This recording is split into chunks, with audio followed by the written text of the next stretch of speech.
Hello, my name is Nicholas Leifker, and welcome to Week 7 of GMGT 590, Operations Management. In Week 7, we go full circle. You recall we started this course by talking about the process, about taking stuff and making them into hopefully more valuable stuff. Well, what we're going to do this week is we're going to look at the process writ large. In other words, we're going to look at the supply chain. You see, we have our process where we take goods, services, and make them into something more valuable. Our suppliers have their processes where they take their goods and their services and make them into something more valuable that we can use. Our customers, they may have their own processes where they take the goods and services that we have created and make them into something more valuable. All of these links are within the supply chain. Now, the supply chain is a gigantic process. It is a very large process all the way from beginning to end. And as a result, much of what we've studied with regard to processes still holds when it comes to the supply chain. However, some things do not. And what we're going to study this week is how supply chains are similar to the operations that we've studied before, the processes we've studied, and in some ways, how they're different. Now, the official definition of a supply chain is that it's the sequence of organizations involved in producing a product or service. In other words, all of the steps from dirt, from absolute raw material, to finished good that occur with regard to making a process. And it includes all of the organizations that are involved with that as well. So we may have a mining company that produces iron ore. That steel mill buys that iron ore and smelts it to make steel. It then further shapes that steel into sheet metal. An automotive parts supplier buys the sheet metal, shapes it into a car fender. A car manufacturer buys the fender and has it as part of its assembly to build a car. That manufacturer then sells the car to a dealership, who in turn sells it to the customer. All of these steps, from the mining company to the steel mill, the parts supplier to the manufacturer, to the auto retailer, to the customer, all of these steps are part of one supply chain. Now, for a good idea as to what goes on with the supply chain, I posted a video that, well, if you play video games, might look familiar. It is the cinematic opening to Gran Turismo 5. If you look at the video, the first 3 minutes of it, a supply chain is given there. It starts with iron ore being dug out of the ground and then goes through each step as the car is manufactured, the car is made. Now, this supply chain, it can get complicated. It can get really complicated. We essentially have a bunch of different companies with their processes linked together. So, for an example, food travels an average of 1,300 miles to go from the farm to the dinner table. To go from wheat growing out in a field to harvest to a bread maker to that bread being shipped to the grocery store. It travels on average about 1,300 miles. And yet, grocery stores usually carry less than 3 days of inventory. So, if something goes wrong with the supply chain, how fast is that grocery store going to run out? Another way of thinking about this. Have you ever seen video pictures of a grocery store just before a disaster hits, just before a hurricane hits? What does it look like? Usually the shelves are empty. Usually it's been picked clean because all of a sudden demand was much greater than supply, and people started buying with more than 3 days in mind. So, the supply chain, it's a nice concept and all, it's nice and spiffy, but there is a question here. We have our business, we have our process. Why should we care what other companies do? What our suppliers do, what our customers do? Well, what ended up happening was, companies figured out how to get their processes fairly well balanced and fairly streamlined. They figured out how to get their quality done right. They figured out just how much inventory they needed. They got their process perfect. They eliminated as much variation as they possibly could from the process. And what they realized at this point, when they got their process perfect, was that it wasn't enough. Because it wasn't enough what they did. If their supplier went down, they may find themselves vulnerable. They may find themselves shutting down.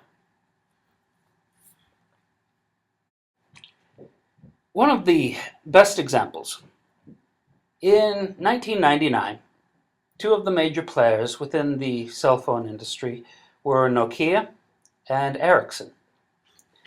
Well, both of them purchased microchips for their cell phones from Philips.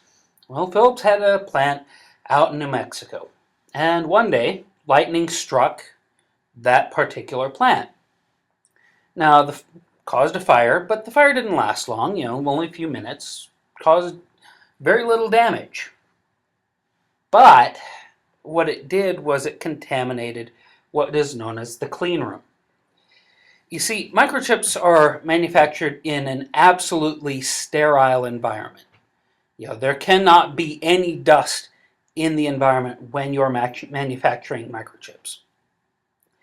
And because this particular plant was contaminated, it had to shut down for several weeks while it cleaned up.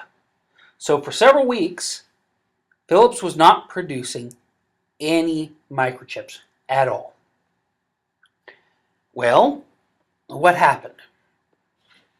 Nokia, who of course bought from Ericsson, they had a plan. They quickly shifted suppliers, and in some cases even re-engineered some of their phones so that they could take different microchips. So Nokia was able to continue producing cell phones. Ericsson, on the other hand, they just sat back and waited for Philips to fix its plant, and once it was fixed, it would continue to run.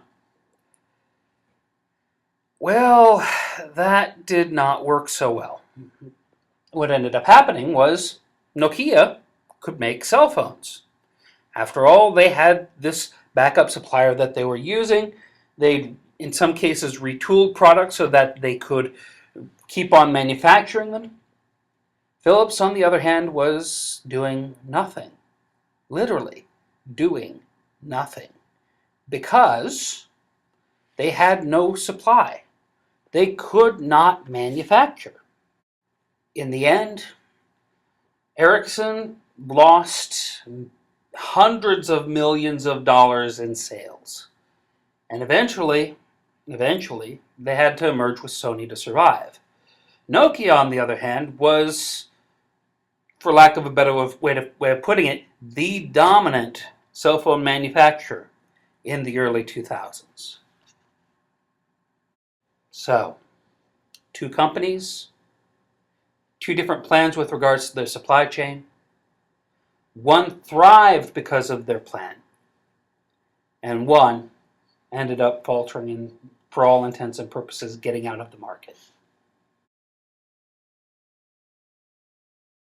So, ultimately, What do we want? I've said this question over and over and over again in this class. What do we want?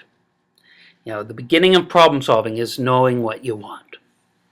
Well, what we want in this case is we want to be able to manage our supply chain.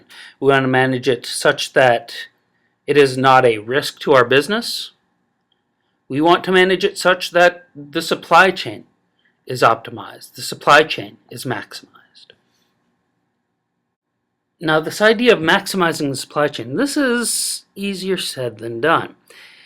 You see, what we're going to find is that what is good for our company may not be what is best for the entire supply chain. In other words, what maximizes our production, what maximizes our profit, may not be what maximizes the profit for the entire supply chain.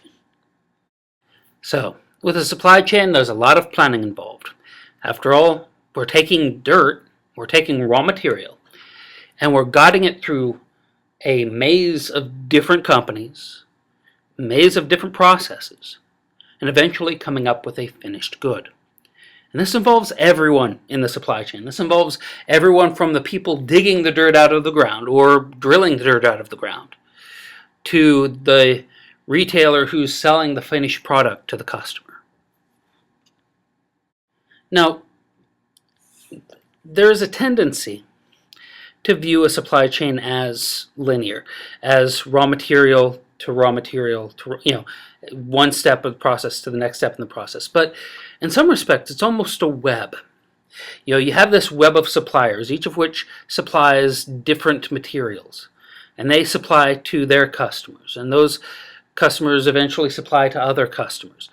And so there's not just a chain here, but there's a web, because each of us, hopefully, has multiple suppliers, and hopefully has multiple customers.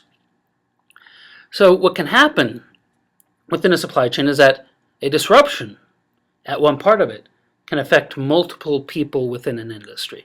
So what we have here, we have anything from raw materials, those little circles at the very left of the slide. That is, that's iron ore. That is an oil well. So we have these supplies. Well, those raw materials are sold to other people, and they manufacture parts. They manufacture refined materials, for instance, turning, say, oil into a plastic, for instance. So we go through each step until we get to our direct suppliers. These are the people who supply the parts that we eventually use in our products. And so we eventually manufacture a product. Then, once that product's manufactured, it has to be sold. So it goes to some distribution center, some dealership. And then the dealership sells the car to the customer. All of these people are part of the supply chain.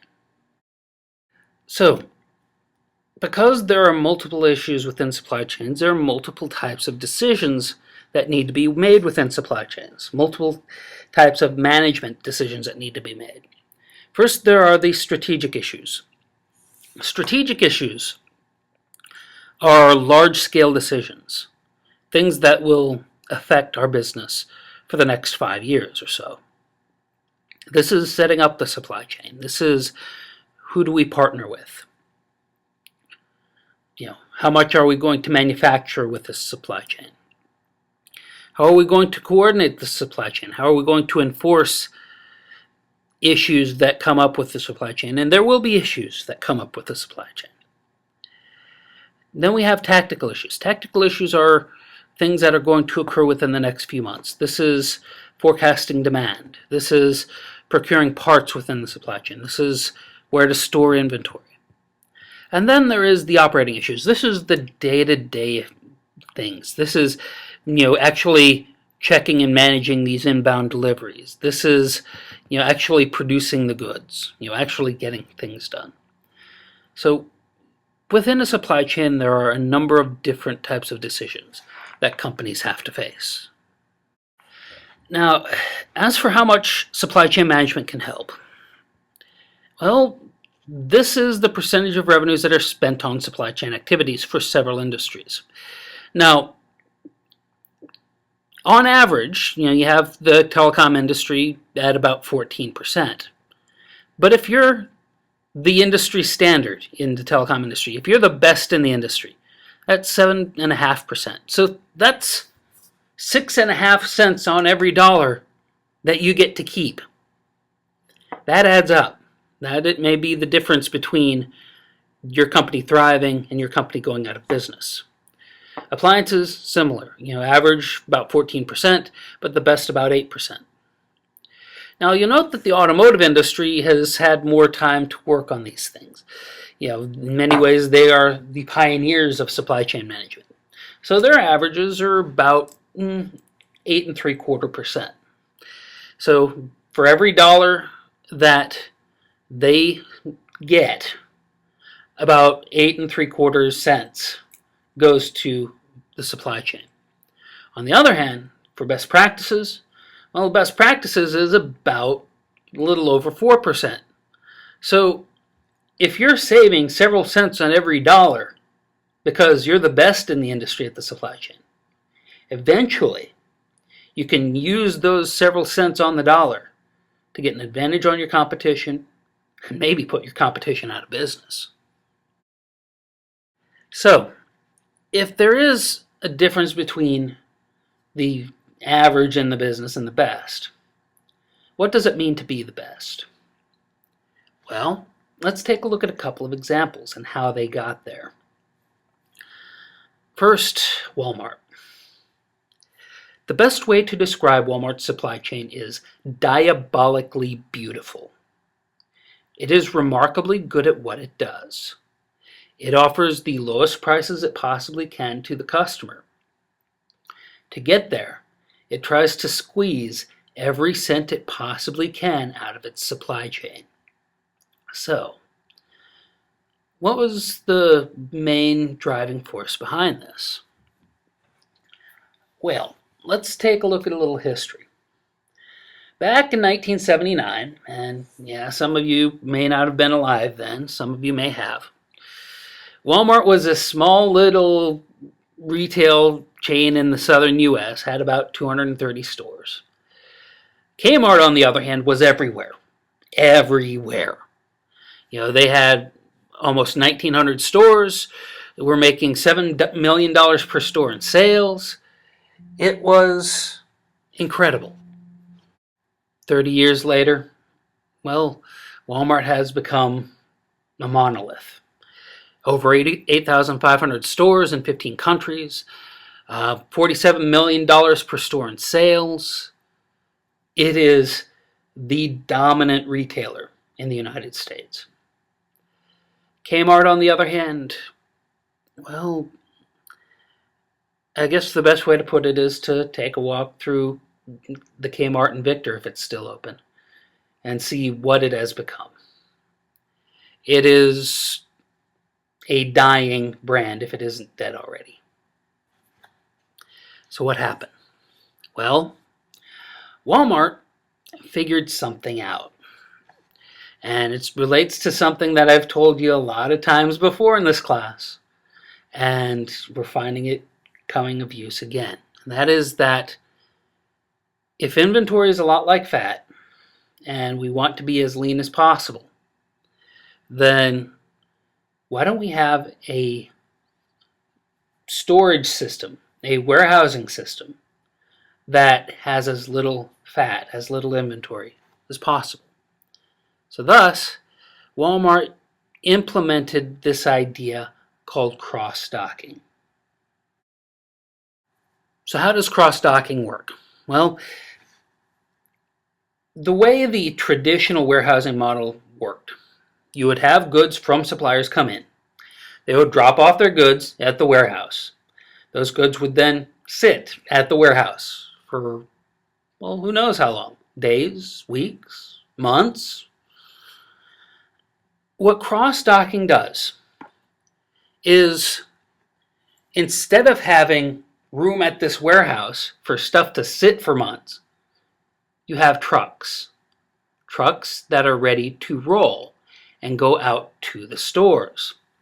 So what happens is, incoming trucks, supplier trucks, they roll their goods off of their trucks and roll them straight onto trucks that are eventually heading directly to the stores. As a result, these products spend almost no time in a useless warehouse where they're not going to be sold, but go almost immediately to the stores that need them. So, what happens? Again, the incoming trucks, they offload their goods directly from their trucks onto, in this case, Walmart trucks. When those Walmart trucks are full, they roll out and they go directly to the stores. As a result, product almost never stays in a warehouse. And again, inventory is a lot like fat. You want to convert it, you want to convert it back into energy. You want to convert it back into something useful as fast as you possibly can. So, by not having their goods stored in a warehouse where it costs money, and instead having them in the stores where they can be sold, Walmart was able to lower its inventory costs. Because they were able to lower their inventory costs, they were able to lower their costs. And suddenly, Walmart was undercutting Kmart to the point where Kmart could no longer stay in business. Okay, well, that'll do it for video 1. On the second video, I'll start by talking about Amazon.com. Thank you.